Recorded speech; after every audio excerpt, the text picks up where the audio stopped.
That's 5 in a row for the Dodgers. And are some reinforcements on the way? We'll talk about it. Let's get locked on Dodgers.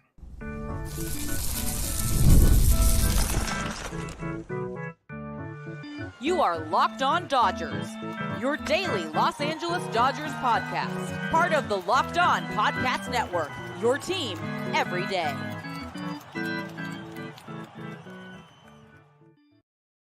Yo, Dodger fans. Welcome to Locked On Dodgers. We are part of the Locked On Podcast Network, the number one local sports daily podcast network. Locked On, your team every day. Today's episode of Locked On Dodgers is brought to you by Booking.com. Booking.yeah. The right stay can make you a fan of any city, even your rivals. Check out Booking.com for your stay today. This is the daily podcast covering the Los Angeles Dodgers, bringing you the smart fans' perspective on our boys in blue. You can find us where we find podcasts and on YouTube. All you got to do is search for Locked On Dodgers. You can become an everydayer by listening or watching every day, which can be made easier by subscribing and being notified when our episodes are ready or when we're going live like we are here on Tuesday night. If this is your first time listening or watching, welcome. My name is Vince Samperio, joined by my co-host Jeff Snyder. Jeff and I are both lifelong Dodger fans that have covered the Dodgers for 10 years now in different capacities. And one of those capacities is this here podcast that we've been doing for half of those years. We've been doing the Dodger podcast a little bit longer than that. So we've seen a lot of Dodger games. We've talked a lot of Dodgers, and we're going to continue to talk a lot of Dodgers because we're here to bring you what we believe is a smart and rational thinking about the Dodgers and knowledge and hopefully making everyone better Dodger fans in the process, or at least more informed Dodger fans. So, Jeff, the Dodgers have now won 5 straight. They have come out of the break very well, and the last 2 nights have been anchored by good starting pitching from rookies and some good timely hitting. Yeah, I saw on the pregame show a little note that said that 4 Dodgers starting pitchers have made their major league debuts this year. It was kind of funny. I had to ask my son because, okay, I can think of River Ryan and Landon Knack and Justin Wrobleski. Who's the other one? My son said Yamamoto. Oh yeah, you don't quite think of him as a rookie, but he did make his major league debut this year. And then you throw in Bobby Miller and Gavin Stone, and there's been a lot of youth. Miller's not a rookie. Stone is still a rookie. A lot of youth in the Dodgers starting rotation, and not quite giving the depth necessarily that we're looking for yet, but quantity isn't there, but the quality is very much there from a lot of these guys. Yeah, and we talked a little bit about it when we talked about Paxton being DFA'd, was that the Dodgers feel like a lot of these young guys are giving them 5 innings at the very least, and quality 5 innings for the most part, especially in the form of Landon Knack. And that's what he did once again. He got 6 strikeouts. He just the 5 innings, 196 pitches, not quite as efficient. The Giants are a little bit of an annoying team for a pitcher sometimes. It's not that easy to strike him out. He was able to do that, but it does take, maybe sometimes a little bit longer to get them down than other teams. But yeah, for Knack specifically, he's basically being given the Dodgers almost 5 innings at least every time out, a couple runs here and there allowed, and been pretty strong here lately. But on the offensive side, Shohei Ohtani had 3 strikeouts, but in these other 2 at-bats, he had 3 RBI, and that's what really matters when it comes down to it. He, brought in runs early in the game. He added an insurance run later in the game. And, for I know there's kind of been some talk here about Ohtani struggling and striking out too much and, all that type of stuff. But, when you really break down how he is, you go last 7 games, last 15 games, last 30 games, like the numbers are not going to bear out in the sense of Ohtani struggling, and the striking out too much is just a matter of, I think it just looks bad when he strikes out sometimes. And I think that stays in people's minds. But I guess, he did strike out 3 times in this game, but he also came through the other 2 times. Yeah, and I do think it's a case of people holding Ohtani to a higher standard because he is so amazing at everything he does. Because the fact is, Ohtani's strikeout rate is better than league average this year. And if you just compare him to other power hitters, his strikeout rate is much better than Aaron Judge's or Marcell Ozuna's or Gunnar Henderson's. These other guys with a ton of home runs, Ohtani has a better strikeout rate than those guys. And yeah, it can be frustrating sometimes on a night like tonight when he strikes out 3 times. But all in all, it's Pete has talked on the postcast a lot about how if Ohtani would just shorten up his swing, but if Ohtani shortened up his swing, then he wouldn't hit a double 105.1 miles an hour, and then he wouldn't hit a single 114.2 miles an hour. Like, it's the trade-off you have for a power hitter, and for a guy to have the batting average that Ohtani has, the strikeout rate that's still very reasonable, and produce that power. It's really remarkable, and maybe the way that Ohtani is most underrated. Yeah, definitely.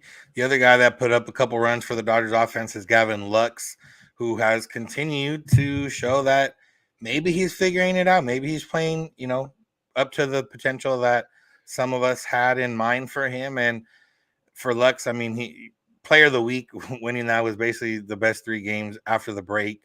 But you look at last 7 games, 24 at bats, hitting 375 with an OPS over 1,000. You look at the last 15 games, 44 at bats, he's OPSing over 850 or right around 850, hitting 273. And even if you go over the last 30 games, like, he's OPSing over 700. So the trend was very, very slow. We got to a point where maybe, I know I got to a point, and I think you got to a point where Gavin Lux wasn't going to last very much longer. And once guys started getting healthy, and that still might be the case if the Dodgers make some trades and, improve the team in different ways.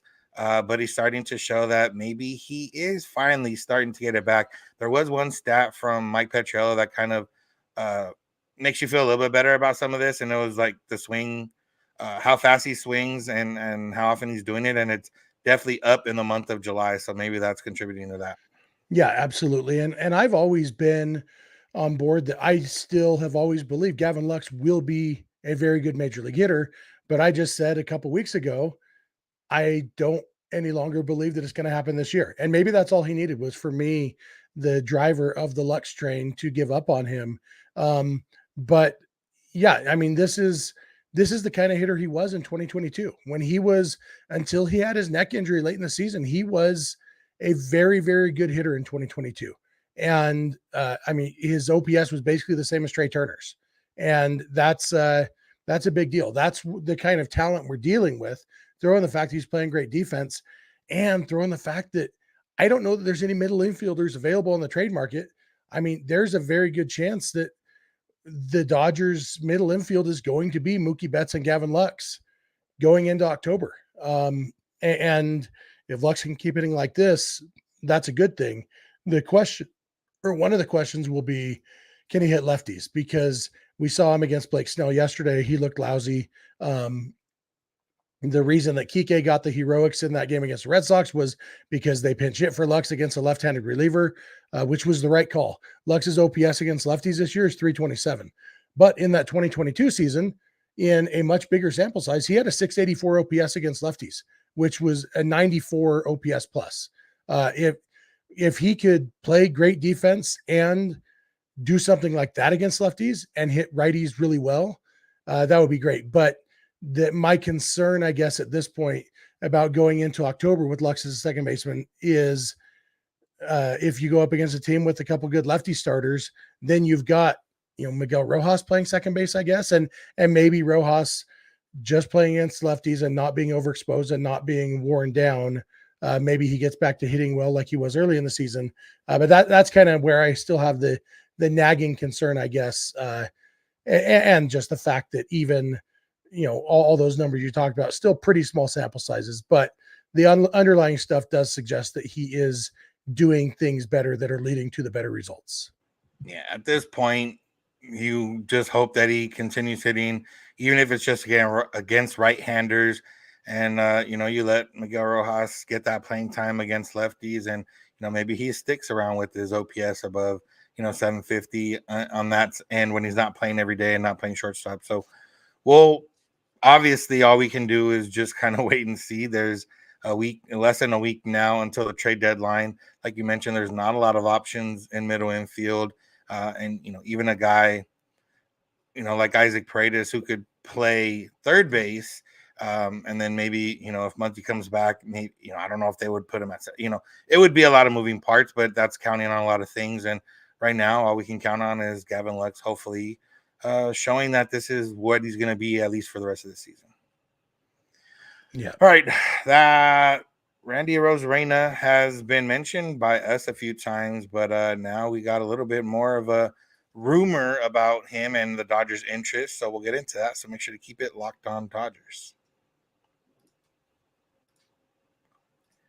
Today's episode of Locked On Dodgers is brought to you by Booking.com. Booking.yeah. Summer travel is heating up, especially travel for baseball games, and it's time to explore those U.S. cities you always secretly wanted to learn about. Not just the Dodger rival cities, but just other cities in general. The Dodgers still have 2 months of baseball. There's a lot of places to check out. They head to Houston and San Diego soon. They head to Oakland, maybe not the place you want to go to right now, just because there's not much about Oakland Stadium unless you want to see it for one last time.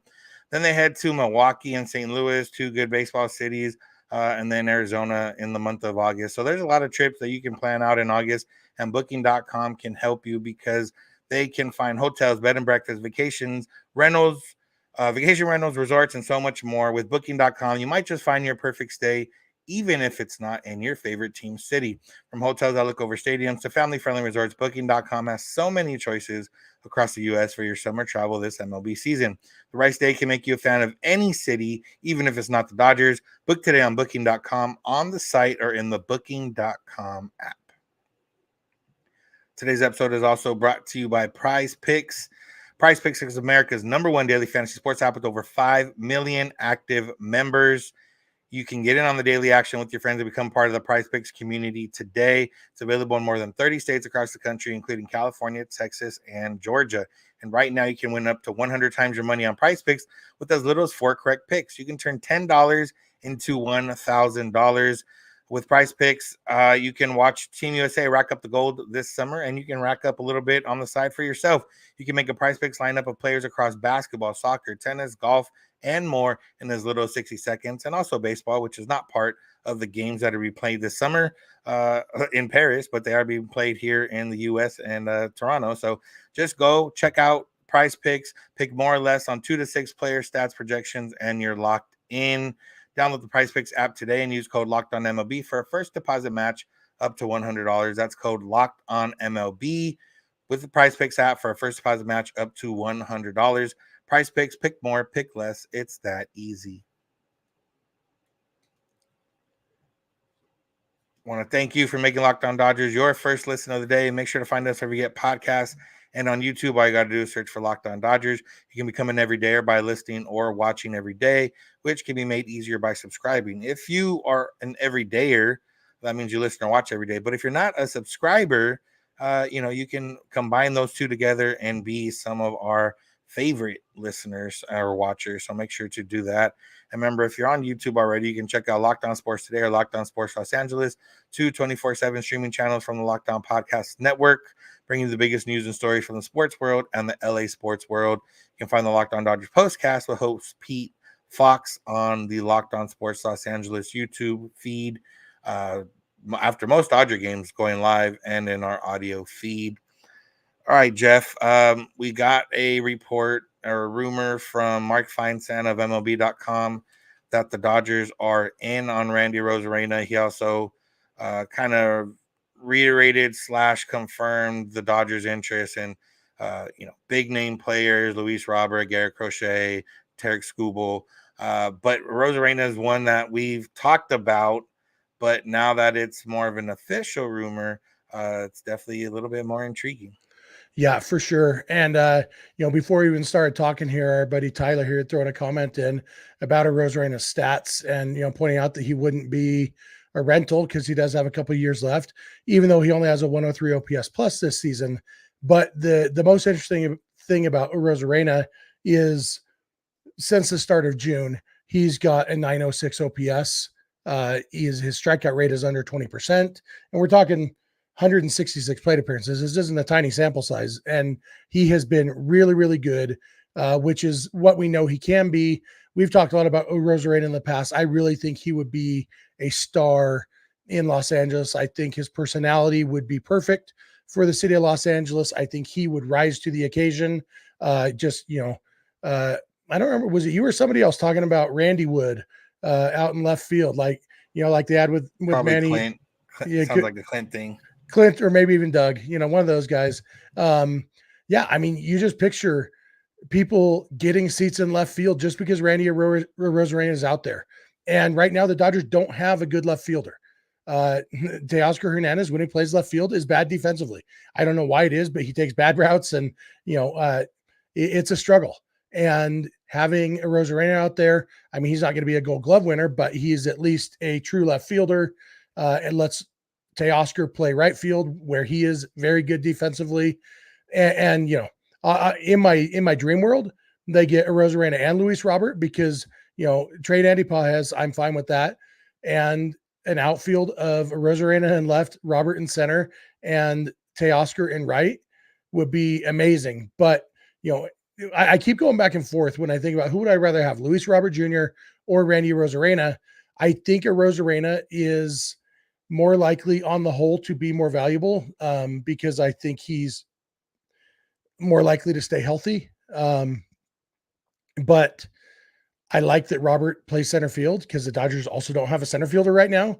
And so that's why I just go back to that why not both meme, when I start thinking about which one would I rather have, why not both, Yeah, and that was one question, on Twitter that I got about, or kind of one thought when I said, go get me Randy, is that it doesn't solve necessarily the Dodgers' problem. They don't need more corner outfielders. They need center fielder. And while that is true, if you have Randy Arozarena in left and Teoscar in right, assuming maybe it costs you Pages, or even if it doesn't, you're maybe going to live a little bit more with Pages defense, or you're going to live with James Outman, bad bat and better defense, or, Jason Hayward, or, even Chris Taylor. Like, there's a lot of different options the Dodgers could have for center. None of them are true center field ideal options other than Outman.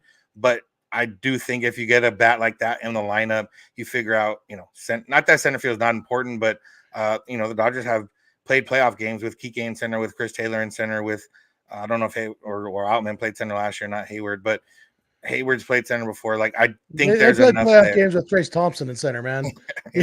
So there's enough there for you to not worry about that. But like you mentioned, maybe they go out and make two big trades or whatever it is. And I think with the Arozarena, the Dodgers and Rays have had a history of trading with each other. I think it's one of those where the Rays don't necessarily care too much if they help the Dodgers get better, because they're assuming that they're going to get better, or at least refill their shelves with young, controllable talent that can maybe push them along. This year, it's not quite happening for them, but maybe that's the perfect time for them to kind of restock. Maybe it becomes a bigger deal. Zach Eflin's over there if the Dodgers wanted to look into a starter. Isaac Paredes, who I mentioned earlier, third base, if they're not sure about it. I'm sure there's a reliever that the Rays have that maybe nobody really knows that could fill a role for the Dodgers. But I do think that, the Rays and Dodgers line up for a reason, and I do think that this lines up.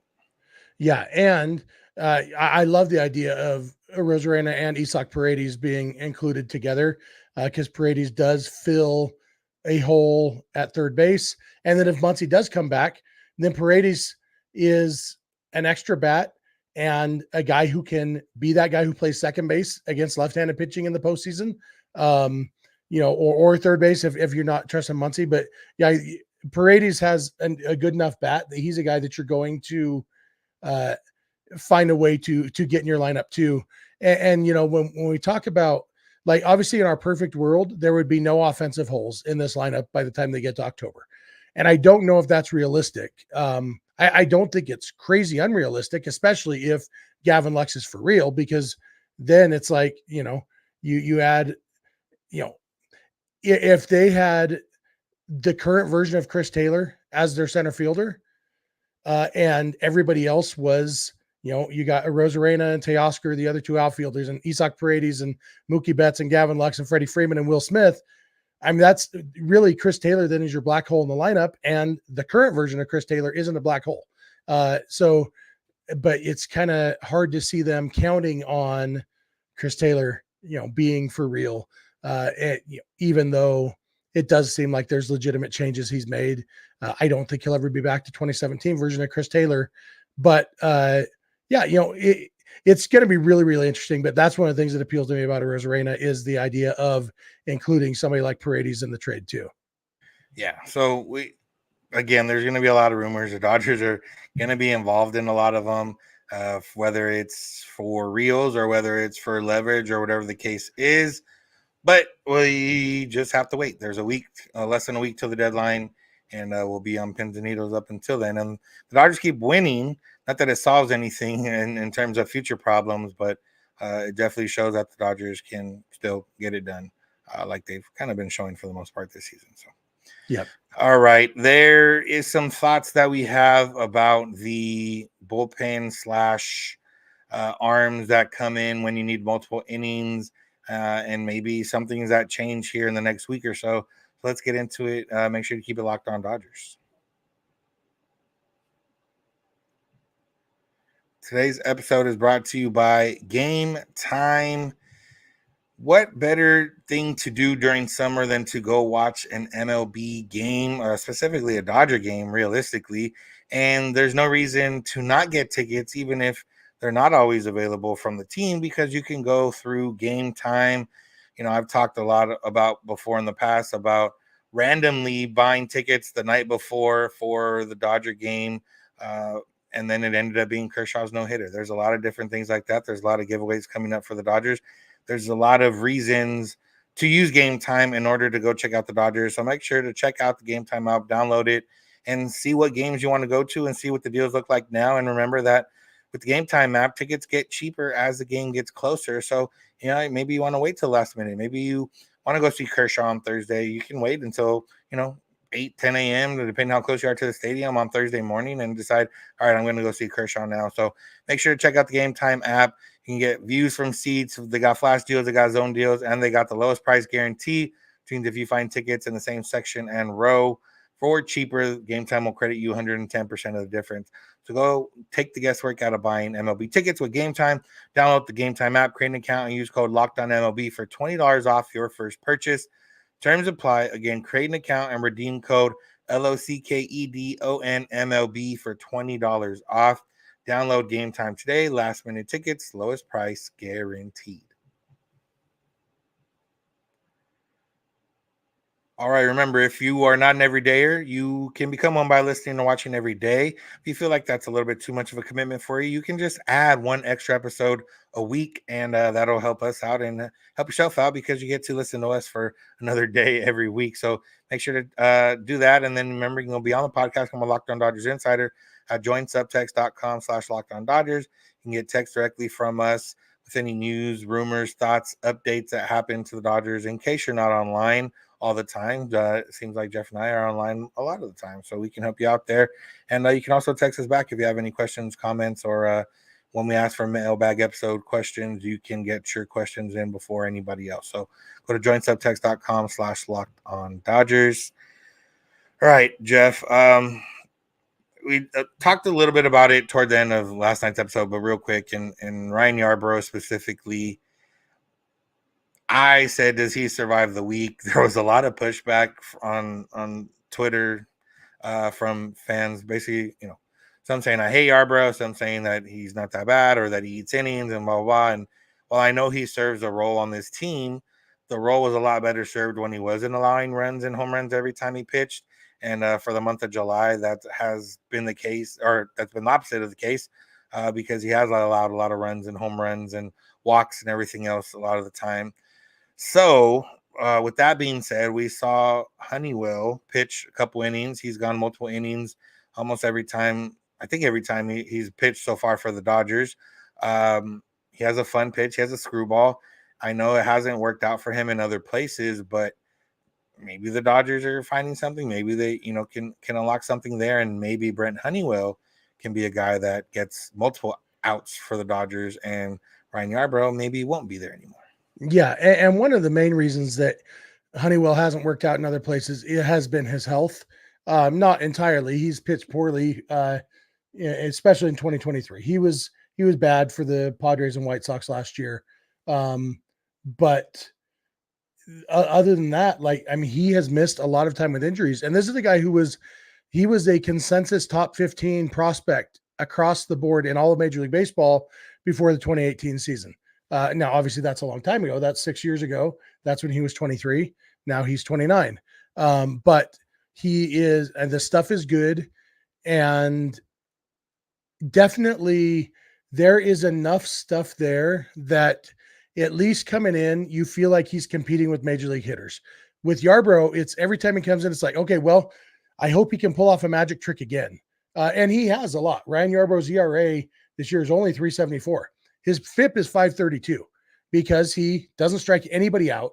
He has the lowest strikeout rate of his career this year. He also has the highest walk rate of his career and one of the highest home run rates of his career. It's just a perfect storm of badness. And it's what you would expect from a guy who throws 20 miles an hour and is into his 30s now. And, like he didn't have much even when he was younger and had better stuff. And now he's older and doesn't have any stuff left. And so when you do have, like, how many long relievers do you need? Because right now the Dodgers have had Ryan Yarbrough and Yohan Ramirez, two guys who they could say, okay, you can go out and throw a couple innings for us when you need it. Yohan Ramirez, the clock appears to have struck midnight and the carriage is turned back into a pumpkin and the glass slipper is on the ground and ain't nobody picking it up and trying to find him.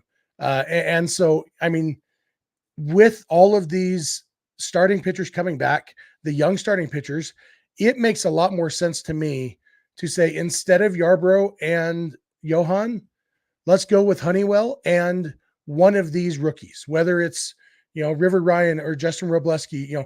Obviously Kyle Hurt was a guy we wanted in that role, but it looks like he's probably not going to be back this year because of injuries, which is a bummer. But they've got arms who actually have major league stuff. And that's kind of what it boils down to for me. When you're watching a team that expects to win the World Series and seeing a guy out there trying to trick guys into hitting, high school quality stuff, and his stuff's better than a high school player. I know he wouldn't still be in the major leagues if he actually, but velocity is high school level velocity. And you can only get away with that for so long, especially when you're not getting the swing and miss, which he's definitely not this year. Yeah, I mean, he's been really good against left-handed hitters, but there's not really situations for guys that only get lefties out anymore, especially if you're not effective against the righties when they do come up in between that. Like, there's not a lot of teams that are going to put multiple lefties in a row in a lineup anyway. So, yeah, I'd think, it's nothing against Yarbrough. Personally, it's just a matter of the Dodgers have better arms, just like it was with Paxton. Like, there's better arms, there's better talent on this team that can better serve the Dodgers. And, Ryan Yarbrough was great in the role that he had. And, the fact that he couldn't really or didn't really complain. And there was, you're not going to want to stick a young guy in that role, a la Ross Stripling years back, where he's kind of not knowing what's going to happen.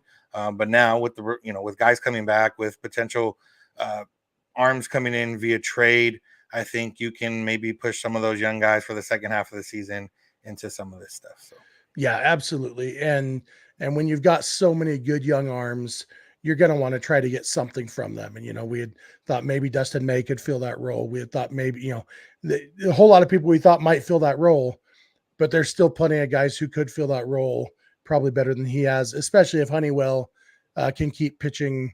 Honeywell, tried to make a well pun, but it didn't really work very well. But you know what? It's sweet like honey, baby.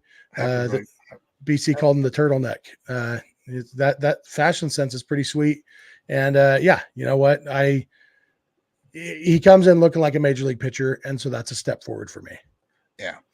Let's talk a little bit about Walker Buehler. He's back with the team. He threw a bullpen.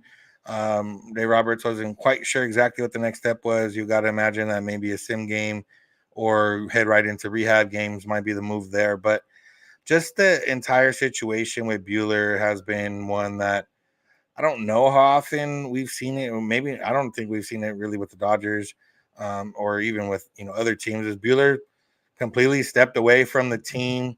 He went to work out in Florida and was checking in with the team and the pitching coaches and all that type of stuff, but really just stepped away. The Dodgers allowed it, and it's one of those things where I think they allowed it because one, they trust Walker Buehler. Two, he's in the last year of his contract, so there's not necessarily anything tying him moving forward. But yeah, Jeff, I mean, it's been a little bit unprecedented in the sense of I don't remember anyone else kind of having this. or coming back from it if they do step away from the team. But I'm hoping that everything that he's done to this point can hopefully get him into a spot where he's able to help the Dodgers a little bit. Yeah, I hope so too. Dave Roberts said it was a good day and an aggressive pen, talking about Walker Buehler's bullpen session. And yeah, I mean, Buehler is fighting not just to get back to the Dodgers, but he's fighting for his career. He's going to be a free agent for the first time. He was older when he got drafted, and then he immediately had Tommy John surgery. So he didn't debut until he was 20. What was he? Almost 20 or just over 23 years old. So a little bit older. He's now, he's going to be 30 in a couple days and hitting free agency for the first time, which is his big chance to cash in for all the talent that he has. He's made $24 million in his career, which is a lot of money. But for a pitcher of his caliber, it's not a lot of money. And when you're talking about, he could, if he comes back and pitches well, he could easily make 5 times that in free agency. And that's maybe the lower end of the spectrum. If teams think he's really what he was in 2021 or close to it. So it's, I think it does make sense. The Dodgers let him kind of do his thing because he's motivated. And that's the concern why you want the team to have eyes on him is we've got to make sure we keep this guy motivated. Nobody's going to be more motivated for Walker Buehler to get back to form than Walker Buehler because of all that's riding on it for him personally. And so I really hope, we don't even really totally know what it was. When he went back on the injured list, it was officially a hip strain or something. But we haven't really heard about anything about the hip. There was an article from, I think, Fabian Ardaya that I guess he was almost going to miss the start with the hip injury, pitched through it. And then that was the Colorado game. I didn't say exactly, but it just seemed like, I guess, hip pointer maybe was kind of bugging him. Yeah. And so we don't know to what extent that was, okay, here's something we can give you some more time off for, or if we actually think this is the cause of the struggles. And that's something we won't really know until he gets back on the mound. But, there's at least reason to be hopeful. And Buehler could be one of those guys who could be a 2 or 3 inning reliever in October and perform really well in that role if he can get back to being, even if he's not stretched out or whatever, or even if he's just not one of their top 4 starters, he could still be very good in the bullpen as one of those guys. So yeah, I'm rooting hard for Walker Buehler. I'm a big Walker Buehler fan. He's been really, really good for the Dodgers. And, obviously for him personally and for the team, it's best for everybody if Walker Buehler can get it figured out, because that would just be an unexpected bonus player. We've talked in years past about how it's always, the trade deadline, well, they're getting this guy back from injury, this guy back from injury. There's no real sure things like that, but Walker Buehler could be a guy who just an added, by the way, we also got back a Cy Young contender from injury who we weren't really counting on. Yeah, and that's what it comes down to. I don't think any of this really prevents the Dodgers from trying to get better and acquire top tier arms. And it shouldn't, but if the case comes down to maybe they don't get the arms or whatever they were looking for, Walker Buehler coming back would be an ideal situation for sure. So, yeah. All right, Jeff, anything else to add? The Dodgers got 2 more with the Giants, so, we're still chugging along there. Yeah, worst case scenario, a series split here, and got Tyler Glasnow and Clayton Kershaw both pitching in these last 2 games of the series. I think they're going up against Robbie Ray on Wednesday, which will be, I think it's his first game with the Giants, first game back from injury. And so the Dodgers have had some luck against Robbie Ray in the past, and hopefully him coming back from injury, maybe they can take advantage of that. Be nice to win this series. Heck, let's just sweep all the rest of the series, I'm just saying that 121-41 is still on the table, Vince. There we go. All right. That's going to do it for today's episode. Thank you all for listening. Thank you for making Locked On Dodgers your first listen. Make sure to find us where we get podcasts and on YouTube. Make sure to subscribe. Get notified when episodes are ready or when we're going live. Check out Locked On Sports Today or Locked On Sports Los Angeles, 2 24/7 streaming channels from the Locked On Podcast Network. Locked On Dodgers Postcast is available on the Locked On Sports Los Angeles YouTube feed after most Dodger games. You can go beyond the podcast, come on Locked On Dodgers Insider at joinsubtext.com/Locked On Dodgers. Text directly with us and get news and updates and everything here as the trade deadline approaches. You can find us on social media, Twitter, Instagram, and TikTok at Locked On Dodgers. Jeff's on Twitter at Snydog, and at Vincent's91. You can DM us for any questions or comments. You can also send those via email, lockedondodgers@gmail.com, or via voicemail text at 323-863-5625. We're here every weekday morning, and we hope you'll be here with us. When you get in your car, if you're at home, to your smart device, play a podcast, Locked On Dodgers. And remember, you don't have to agree. You just have to listen. Have a good one. We'll talk to you tomorrow.